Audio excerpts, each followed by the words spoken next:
The width and height properties basically allow you to determine the width and height of the box, right? So in the example here, you can see we have the same P example text, right, for both.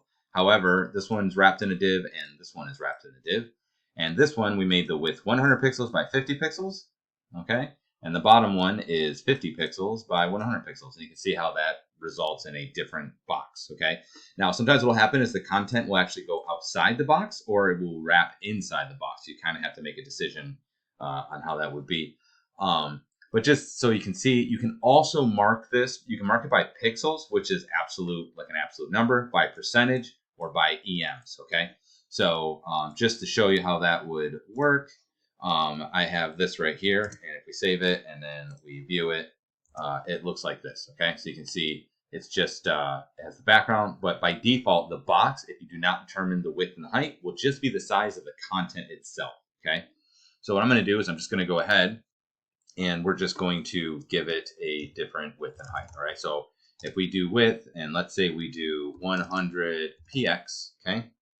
And then we'll do height, and I'll do another 100 px. You're gonna see you're gonna end up with something like this, right? So it's gonna be a box that's 100 pixels by 100 pixels. But we can also do percentages. So if I wanted the width to be 50%, you're gonna see it's gonna end up being, so 50% is gonna be 50% of the page itself. So Control R. So now you can see it's halfway. All right. And I could do the same thing the other way as well. I could also do 50% here. We could also do EMs. So let's say we do, let's do 1 EM, so you can see what that looks like, and you get an idea of how that's going to work. So notice it's 1 EM. EM is the default size of the letter M.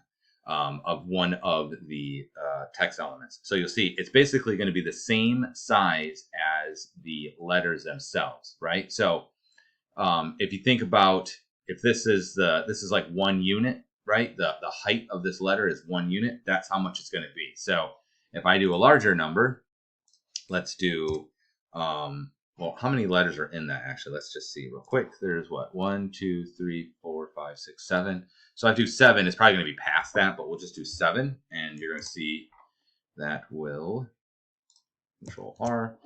So you can see it's quite a bit more. But that's what the EMS is, okay?